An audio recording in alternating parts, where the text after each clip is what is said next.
Assalamualaikum warahmatullahi wabarakatuh. Hari ini kita akan melanjutkan pembelajaran kita tentang materi perbandingan trigonometri. Jadi ini adalah lanjutan dari materi sebelumnya tentang Pitagoras. Karena Pitagoras diperlukan sebagai dasar untuk bisa memahami perbandingan trigonometri. Yang belum mahir dengan Pitagoras atau perhitungan yang melibatkan Pitagoras, silakan untuk bisa mempelajari link videonya yang saya cantumkan di bagian deskripsi. Nah, sekarang untuk perbandingan trigonometri ini juga sama. Secara umum konsep dasarnya adalah pada segitiga siku-siku, seperti halnya Pitagoras. Nah, kalau Pitagoras kita fokus pada mencari panjang salah satu sisinya. Kalau perbandingan trigonometri itu artinya kita fokus pada sudutnya, ya, panjang sisi per panjang sisi yang lain, ya. Nah, di sini misalkan kita menggunakan pertama sudut yang warna biru. Sudut yang warna biru berarti kan dia seolah-olah menghadap ke arah kiri. Jadi kalau sudut itu saya biasanya menyampaikan ini anggap aja seperti bola mata kita, sehingga arah pandangannya ini pasti ke arah kiri, ya, sesuai dengan arah segitiganya ini, arahnya ke kiri. Berarti di mana-mana yang di depan pandangan mata kita pasti kita sebut sebagai depan. Jadi untuk sudut yang biru maka sisi kiri ini namanya depan. Kemudian untuk yang miring itu selalu sisi yang di depan sudut siku-siku. Ini siku-sikunya berarti dia seolah-olah menghadap ke arah sini. Maka ini selalu miring. Apapun sudutnya, sisi miring selalu yang ini, yang di depan sudut siku-siku. Kemudian bagi sudut biru berarti sisi yang berada di sebelahnya, berarti ini sebelahnya. Nah, ini ya. Berarti ini tentu dianggap sisi samping karena letaknya di sebelah sudut biru. Gitu ya. Dan kemudian untuk sudut merah, bagi sudut merah yang dia seolah-olah menghadap ke arah bawah, dia anggapnya seperti pandangan mata kita, berarti dia seolah-olah menghadap ke bawah. Maka di mana-mana yang di hadapan mata kita tadi kita anggap sebagai depan. Jadi sisi yang bawah bagi sudut merah namanya depan. Miring selalu sama ya. Sekali lagi saya ulang, miring itu apapun sudutnya, miring itu selalu ya sisi miring yang kita kenal atau yang di depan sudut siku-siku. Khusus depan sama samping itu tergantung sudut yang digunakan. Nah, kalau bagi sudut merah, maka sisi yang kiri ini namanya sisi di sebelahnya. Di sebelahnya itu maknanya di sampingnya. Jadi sampingnya sudut merah ya sisi yang sebelah kiri. Kemudian berkaitan dengan depan, samping, dan miring, kita kenalan dulu dengan 6 istilah ini. Sin, sinus, ya, kosinus, tan, kosek, ya. Ini kadang kalau di beberapa buku menuliskan kosek, ya. Kosek itu berarti seperti ini. Nah, tapi kalau aturannya lebih umum, kosek itu cukup dituliskan CSC, ya. Sekan dan juga kotan. Nah, keenam istilah ini kan semuanya menggunakan 3 huruf, gitu ya. Kalau CSC ini tadi menggunakan istilah kosek, dia 5 huruf sendiri, jadi kan kurang seragam, gitu ya. Jadi aturan umumnya kosek itu lebih kita tuliskan sebagai CSC. Nah, keenam istilah ini 3 yang paling sering muncul tentu yang sin, cos, dan juga tan. Ya, ini 3 perbandingan trigonometri yang paling sering muncul dan dibahas di materi trigonometri. Sin, cos, dan juga tan. Sin itu diartikan sebagai perbandingan antara sisi depan per miring. Jadi D ini untuk depan, miring. Ya. Cos untuk sami artinya samping miring, dan tan untuk desa atau depan samping. Nah, untuk yang 3 yang sebelah kanan itu maksudnya gimana? 3 yang sebelah kanan itu artinya kebalikan dari yang sisi kiri.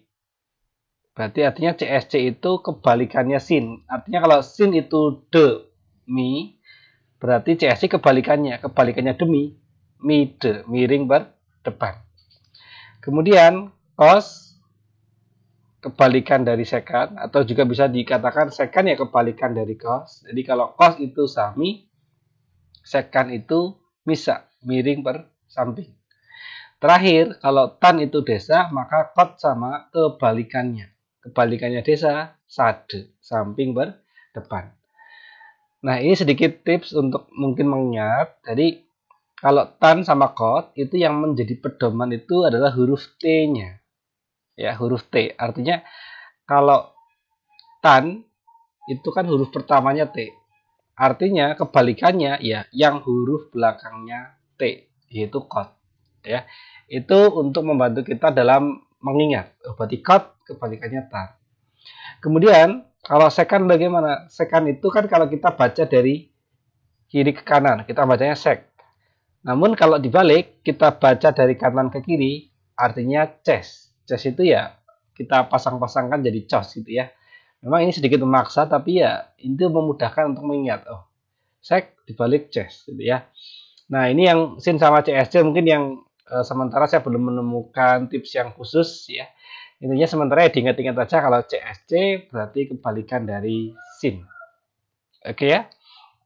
Sekarang kita praktekkan untuk contoh soal ini. Nomor 1, perhatikan segitiga berikut. Segitiga siku-siku ABC dengan panjang AB3, BC4 dan siku-sikunya di B. Di sini tentu AC karena dia di depan sudut siku-siku, berarti ini sisi miring atau sisi terpanjang.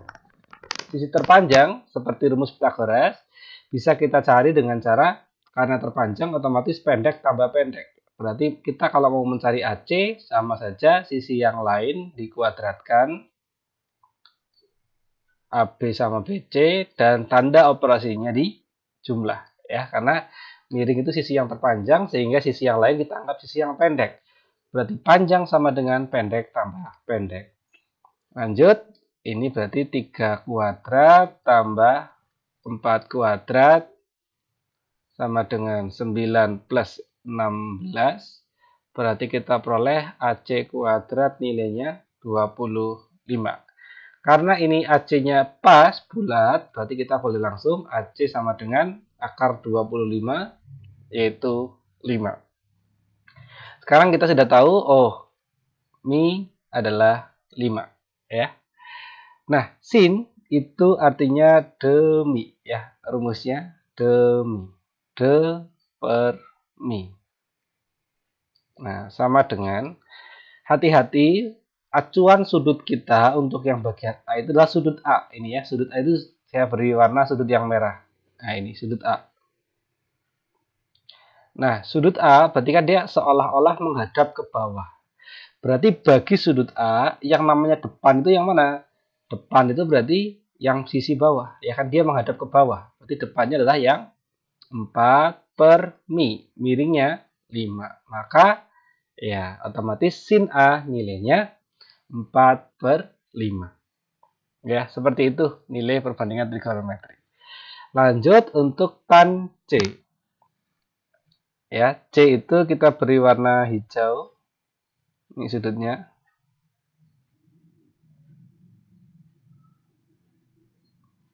Oke, berarti yang C ini kan seolah-olah dia menghadap ke arah kiri. Nah, gitu ya. Tan itu apa tan? Nah, rumusnya tan adalah desa. Ini sambil dihafalkan ya bagi yang belum. Desa. Berarti de. Hati-hati. Di sini meskipun sama-sama de, itu tentu bisa beda nilai tergantung sudut yang digunakan. Di sini yang digunakan adalah sudut C, sudut yang hijau. Artinya de, depannya C, berarti yang panjangnya betul, yaitu 3 per sa. Sampingnya C, hati-hati.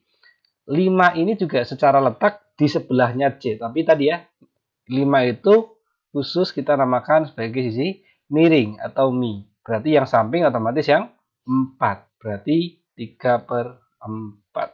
Nah, itu ya. Ini karena agak sempit, space-nya saya tuliskan di sini ya. Nah, lanjut secant A. Secant tadi kalau dibalik berarti ces ya atau cos. Kebalikannya, ya maaf. Ya, bukan cos, tidak perlu ditulis cosnya. Artinya secant kebalikannya cos. Berarti kalau cos itu kita hafal sami, berarti secant kebalikannya yaitu misa. Miring per samping. Nah, itu. Jadi miringnya tentu 5. Sa, nah itu ya. Hati-hati selalu kalau kita berurusan dengan samping atau depan, tergantung sudutnya. Kalau kita sedang berfokus pada sudut A, sudut yang merah, berarti sampingnya yang mana? Sampingnya itu ya otomatis yang sisi kiri, yaitu yang panjangnya 3. Nah, gitu. Otomatis 5/3. Lanjut untuk yang D. Yang D karena ini 2 unsur, bagaimana Pak? Ya, secara teknis hanya masalah kita kerja 2 kali saja. Ya, CSC berarti kebalikannya sin. Kalau sin itu demi, berarti CSC mide. Nah, ditambah tan itu desa. Hati-hati ya, meskipun di sini sama-sama de, tidak berarti nilainya sama karena tergantung sudutnya. Yang pertama, di sini ada kosekan C ya. Fokusnya adalah C. Miringnya berarti 5. D artinya depannya C. C itu di sisi sini, menghadap ke kiri. Berarti depannya yang sisi kiri, yaitu yang panjangnya 3. Ditambah D lagi, tapi ingat di sini fokus sudutnya adalah sudut yang A. Depannya A, berarti yang panjangnya 4 per sampingnya A yang panjangnya 3. Nah, kalau kita ketemu seperti ini ya, ini sama aja penjumlahan pecahan biasa. Kalau sudah sama penyebutnya berarti cukup atas tambah atas, yaitu 9/3, sehingga kita peroleh hasil akhir 3. Ya, seperti itu ya untuk contoh soal yang pertama. Sekarang kita masuk ke contoh soal yang kedua. Diketahui segitiga KLM dengan siku-siku DM jika KL sama dengan 7 dan KM sama dengan 3, tentukan nilai dari sebagai berikut. Nah, kalau ada soal seperti ini di mana belum tersedia gambar, ya berarti kita harus membuat gambarnya terlebih dahulu. Ya, kita buat gambar segitiganya jadi seperti ini. Nah, ini ya. Nah, segitiga siku-siku yang model biasa saja. Kemudian yang menjadi poin utama adalah siku-sikunya di M. Berarti M harus di sini. Kemudian KL sama dengan 7. Nah, karena yang menjadi siku-siku adalah M, artinya K dengan L secara teknis bebas. Ya, mau dimanapun terserah. Mau K-nya yang di atas, L-nya di bawah, atau dibalik, nggak ada masalah. Ya, secara teori sama aja. Berarti misalkan ini K dan ini L. Atau sekali lagi K sama L-nya dibalik juga nggak ada masalah. Yang penting tinggal menempatkan sesuai ukurannya. Yang pertama, KM 3, berarti ini yang 3. Kemudian KL 7, berarti ini 7. Ya, sisi miringnya berarti 7. Nah, selalu ya, kita harus mencari sisi yang belum diketahui terlebih dahulu, yaitu sisi LM. Karena LM bukan sisi miring, artinya LM bukan sisi yang terpanjang. Berarti kita anggap sisi yang pendek. Berarti nyari kita sisi yang pendek adalah sisi yang panjang, yaitu KL atau sisi miring, dikurangi sisi yang lainnya, yaitu KM. Berarti ini 7 kuadrat dikurangi 3 kuadrat, langsung ya, 49 kurangi 9, kita peroleh 40. Ini adalah LM kuadrat. Berarti kalau LM saja, ya sama aja, tinggal di akar ya, akar dari 40.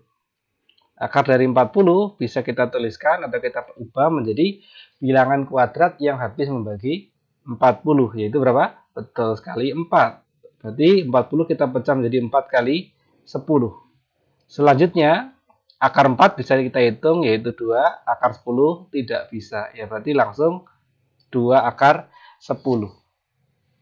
Itu LM. Berarti sekarang kita tahu LM panjangnya adalah 2 akar 10. Gitu ya.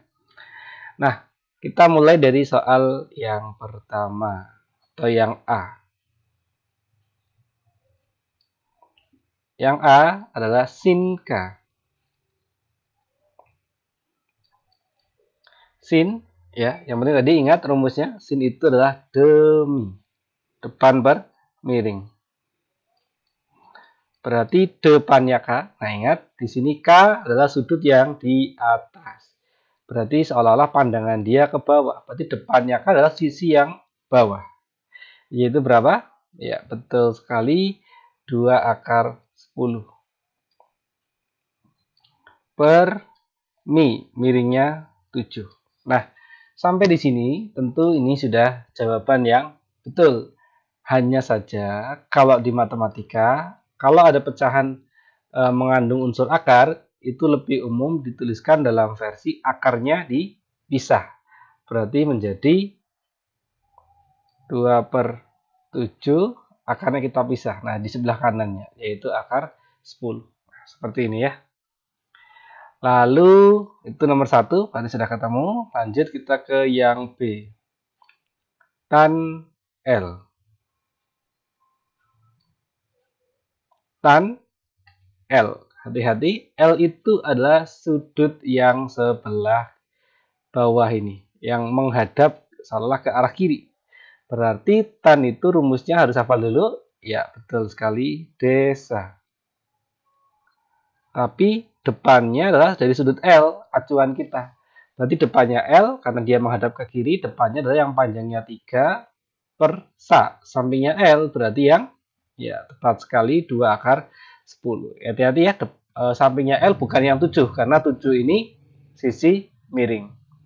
Kemudian kita menjumpai bahwa ada akar di posisi penyebut. Nah, secara teknis itu nggak boleh. Di matematika harus kita rasionalkan atau sederhanakan ya. Maka bentuk sederhana kalau ada penyebut akar berarti harus kita kalikan dengan ya akar itu sendiri ya, akar 10 per akar 10. Nah, bagi yang lupa konsepnya saya sedikit mengingatkan bahwa ketika ada akar dikalikan dirinya sendiri ya, simpelnya adalah akarnya hilang. Ya, misalkan contohnya akar 9 yaitu 3 dikali akar 9 yaitu 3, maka 3 kali 3 yang balik lagi 9. Boleh menggunakan konsep itu atau cukup tadi akar 9 kali akar 9. Kalau akar dikalikan dirinya sendiri, langsung simbol akarnya hilang sehingga jadinya 9. Ya, otomatis kalau akarnya tidak pas pun, misalkan akar 5 kali akar 5, ingat ya, akar kalau perkalian bisa digabung. Berarti 5 kali 5, akar 25, ya kembali lagi 5. Ya, gitu. Berarti ini juga sama. Yang bawah ini, akar 10 kali akar 10, ya tentu 10. Tapi masih ada penyebut 2. Berarti 2 kali 10. Berarti 20. Kemudian atas kali atas, 3 kali akar 10, ya tetap 3 akar 10. Namun tadi bentuk seperti ini lebih umum dituliskan sebagai 3/20, kemudian akar 10-nya kita tuliskan di sisi kanan. Nah, seperti ini ya. 3/20 akar 10. Lanjut kita untuk soal yang C. Kosek dari K. CSC K. Ya. Tentu paling bagus kalau kamu juga hafal 6 istilah ini, ya. Tapi kalau kamu ingin lebih hemat, tentu cukup hafal yang di sebelah kiri, namun hafal kebalikan, ya. CSC itu kebalikan dari sin. Artinya kalau sin itu demi, kayak tadi ya, sin itu demi, berarti ini mide, miring berdepan. Miringnya adalah 7/d. Ingat selalu, D ini depannya K ya. K itu sudut yang atas, berarti depannya Ya, sisi yang bawah berarti, yaitu 2 akar 10. Berarti sama, karena masih ada penyebut akar, ya kita kalikan lagi dengan akar 10 per akar 10. Sama dengan, nah yang tadi ya, bawah itu nanti 2 kali 10, berarti 20. Yang atas 7. Nah, kalau mau lebih cepat ya akar langsung dipisah dari awal. Sehingga seperti ini. 7 per 20 akar 10. Itu ya. Oke, lanjut kita ke yang D ya. Cot L ditambah secant L. Cot L ditambah secant L. Oke ya. Kita kalau ketemu dua unsur seperti ini boleh dengan cara mencari masing-masingnya ya. Oret-oretan ya di sebelah sisi kiri ini kita manfaatkan space yang kosong.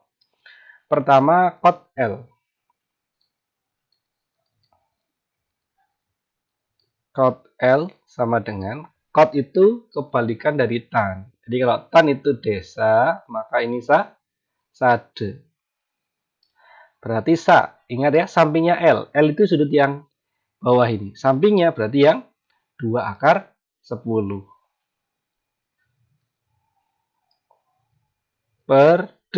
Depannya L. L itu sudut yang kanan, berarti menghadap ke kiri. Depannya berarti yang 3. Nah, seperti tadi ya, kalau ada akar itu lebih lazim kita tuliskan di sisi kanan. Yaitu cot L sama aja 2 per 3 akar 10. Lanjut, kita ke yang kedua, yaitu secant L. Secant itu sama saja, kebalikannya cos. Kalau cos itu sami, ini kebalikannya, maka misa. Miring 7 per sa, sampingnya L ini ya. L itu sudut yang kanan bawah, berarti sampingnya itu yang panjangnya 2 akar 10.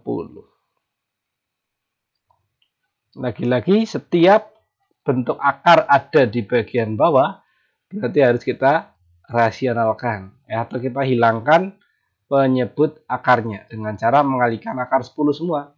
Berarti nanti yang atas 7, yang bawah 2 kali 10 yaitu 20. Lalu tinggal tuliskan di sebelah kanannya akar 10. Lanjut, berarti kalau sudah ketemu dua-duanya ya tinggal kita masukkan ke sini ya. Berarti cot L itu adalah 2 per 3 akar 10 ditambah 7 per 20 akar 10.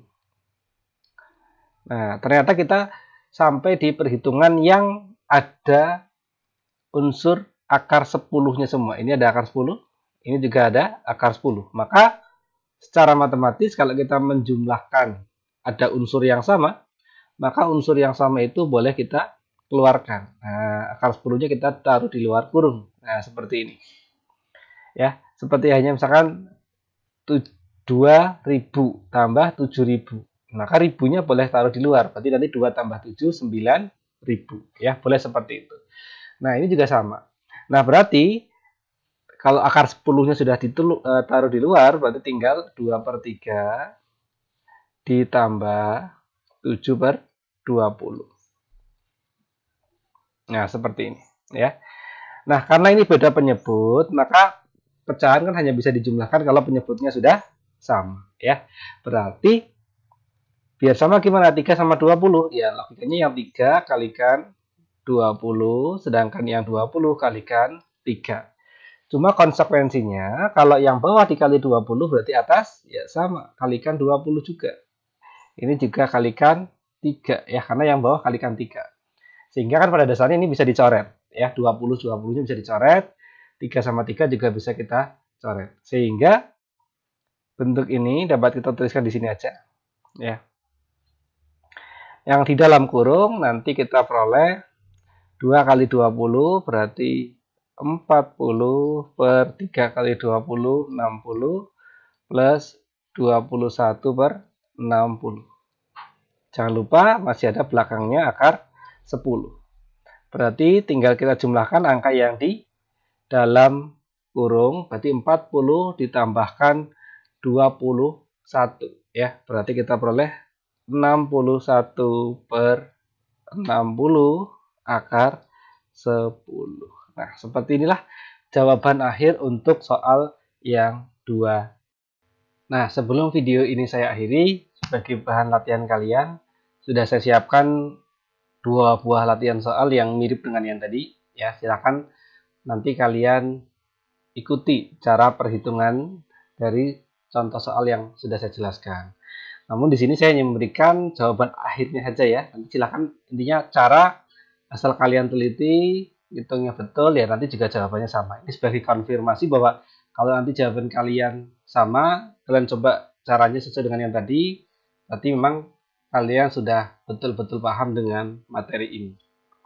Nah, untuk yang bagian 1 ini Koski, nanti kalau kalian hitung dengan teliti akan kamu peroleh 5/13. Kemudian tan R berarti 5/12. Kemudian kosek dari Q berarti kamu peroleh 13/12. Sedangkan ini nanti hasil penjumlahannya akan 5 ya sebagai jawaban akhirnya.